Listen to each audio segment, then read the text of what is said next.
action. We are having a more somber episode because we needed to give thanks.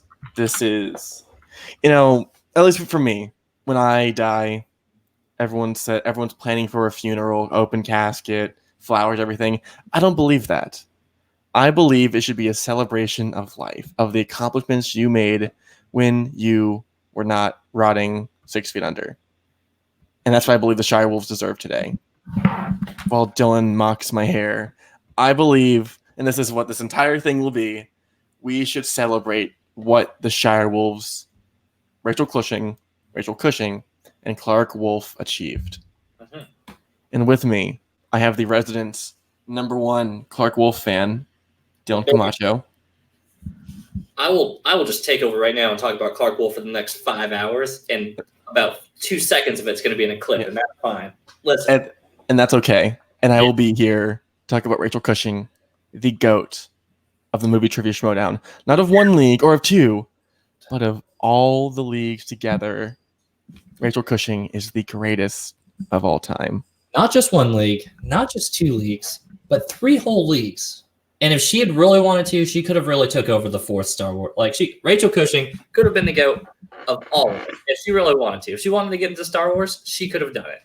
Clark Wolf, her talent and personality have shined through, not only through the kayfabe of the whole show, but has sat here and remained to be classy, remained to be smart, witty, and tiptoe that line between not being fully a face and not being fully a heel. Clark has been a face for so long, but has always sat there and been able to brought the heat whenever she needs to, both in game and out of the game. She takes heels off their game. When she played Ben, when he wasn't a traitor and he was a heel, shut him down. Didn't even make a thing. She made him shake hands, made him do that. That is the power of Clark Wolf. She is an absolute legend.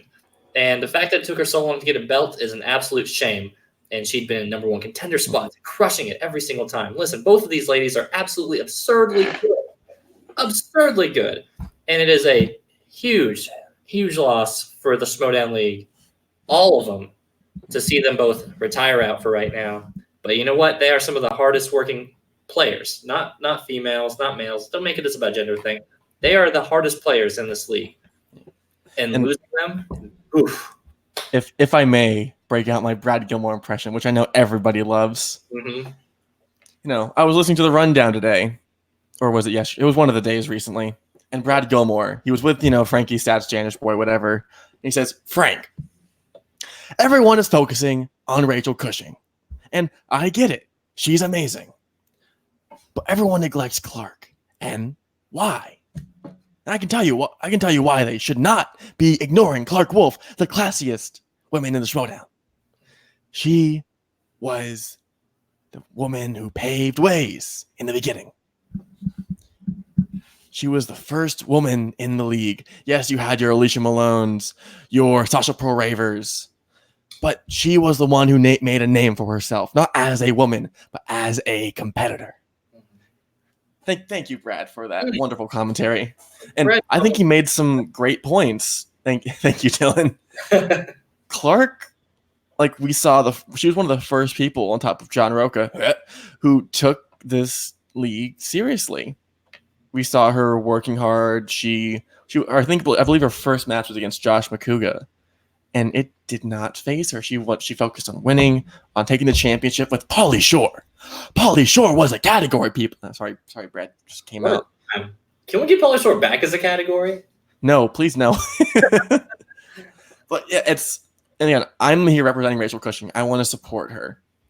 And speaking of Clark Wolf, thank you, Jeremiah Morris. Clark is amazing and will always be amazing. Shout out to Jeremiah Morris. Yeet, yeet. Oh, I hate myself. Just said unironically. Oof. Anyways, I think we get caught up in Rachel Cushing because she does have that dominance across 3 divisions. But Clark is not to be forgotten. She was the person who paved ways. And Clark, speaking of paving ways, Kevin Moreno, loyal fan of Call to Action. I think everyone does focus on, the Rocas and the Merles and the what's the other dude's name? The Campias, who got them into the Schmodown. Clark Wolf was one of the people who made this a serious and legitimate game. And she would be one of the people who, if she was not in this league, it would be a very different field. Yeah. I think even John giving the opportunity to play off of Clark, even though they never had a match, so I think. They never had a match. Wild to think about. Even more so, even more credit for Clark to have that much success and to never have to play John Roca and beat him, which is a darn shame. But she would have beat John Roca, and that's the sad fact. We could have seen another loss in Roca's record. Listen, here's the honest truth. Like Rachel, I think at this point she has had enough gold on her shoulders and around her waist and wherever she wants to put those belts, where she's going to get that recognition now, as she should. And I think Clark has gotten enough recognition at this point, but I think it's just because it feels attached to the Shirewolves. Make no mistake, Clark Wolf was a champion way before she got that belt. She came in and paved the way to make not only the league better for storyline's sake, for competitors, for women. When Clark Wolf says, "We are the league," that quote is just built into history for a very strong reason.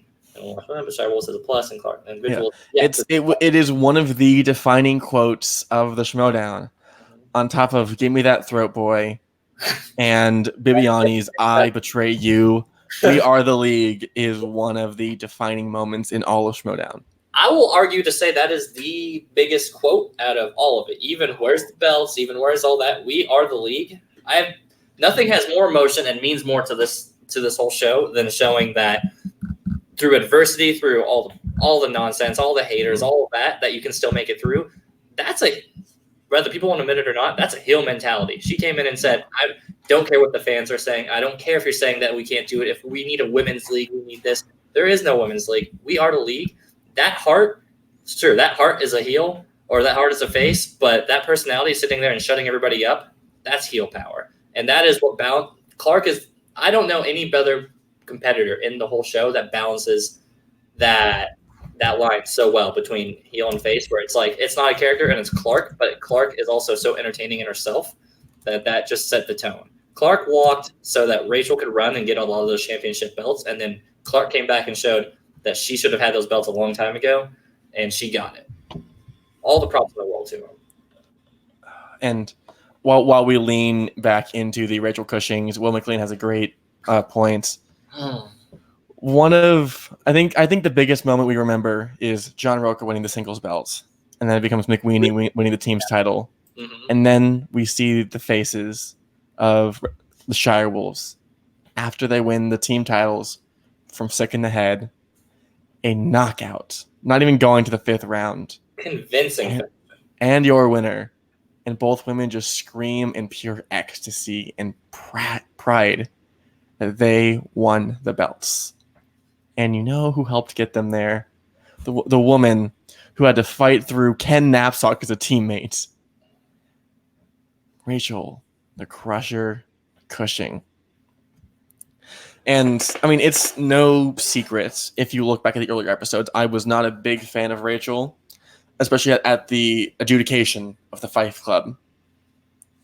But something that she's proven to me since the start of this season, since the defense against Critically Acclaimed, Rachel Cushing is the greatest player of all time. Not the greatest woman, not the greatest singles, teams, or intergeekdom player. The greatest player of all time. And I think it's a sad day to see her leave the league. I would have loved to see Rachel versus Mike 4 in Intergeekdom, her versus Mara 2, or even in singles. Like, I truly think that, and again, like we know why she left the league. We know why both of them left the league. I think if Rachel had won, I guess, what is it now? 6 months? No. If Rachel had 4 months in her, she could have become the singles champion. And she would have defended the team's title, and she could have won the Intergeekdom title bout. She could have been hashtag Rachel 3 belts. It could have happened. And it sucks that we can't see her anymore, but she has left a legacy. And, you know, as action fans, the first time we remember Rachel was when she beat our boys back in season 4, which sucked. It really sucked. But then look at where she went since. She was betrayed by Ken Knapsack and nearly beat Blofeld's cat on her own. Like, holy shit, that's incredible. Mark and Draco, number one contender multiple times, serious player. Robert Barnett, Former team champion Mark Andreyko. Yep. Absurd. And First yeah, handicap match, and she almost wins it. How good do you have to be to even beat Rachel? To even be close in contention to be in Rachel's league? Yeah. It's absurd. It is absolutely absurd to be in either of those ladies' leagues. She's in the team tournament in season 6, or so season 4. I forgot who she lost against. And then she's in the team tournament, or in the singles tournament the same season, and she loses to the eventual champ Sam Levine. Mm-hmm. And then you see at the beginning of season 5 in a 3-way, she knocks out Mike Kalinowski. Beats JT. And I believe she TKOs JTE as well. And actually, that's probably my second favorite entrance of her is her coming out and crushes the lion with those big round black glasses. Amazing. God, I want those glasses to come back. Yeah. I don't want Rachel to leave. She's still got so much to do. And I think as we're kind of recapping on this history, it just reminds me like this is so hard as fans because love or hate the Shirewolves. There's a lot of people that mixed on it or whatever. Like I've always loved the Shirewolves regardless if I've been a heel fan until the day I die. But when I think about all these matches that I still want from Rachel, that I still want from Clark, that I still want from the Shirewolves together or separately, that's how you know that we are leaving a big missing hole in this league. And see, that's another point. Like, yes, Rachel was known to us after she beat Team Action, but Rachel had did something that I think we forget a lot about. And that is that she defined the entrance game. And whether it be the entrance where she crushes the lion, or even the recent live show at San Diego, she had an amazing entrance. And then of course the Girls Run the World from Spectacular last year. Spectacular one was that honestly maybe one of my favorite entrances that's probably my top 3 entrances of all time. Legitimately, you can look back at any reactions, and especially our crew who unfortunately couldn't be here today. I'm sorry you're stuck with 2 penises. All the women in the crew. Literally, all the women in the crew agree, but they were just crying. They were like sobbing when they got all the girls' entrance. I choose to believe that they're too emotional to deal with this episode right now. So God, that sounds good. I'm sorry. That sounded a little bit sexist, Dylan. I'm gonna have to okay, we're good now, and we're just back to just me.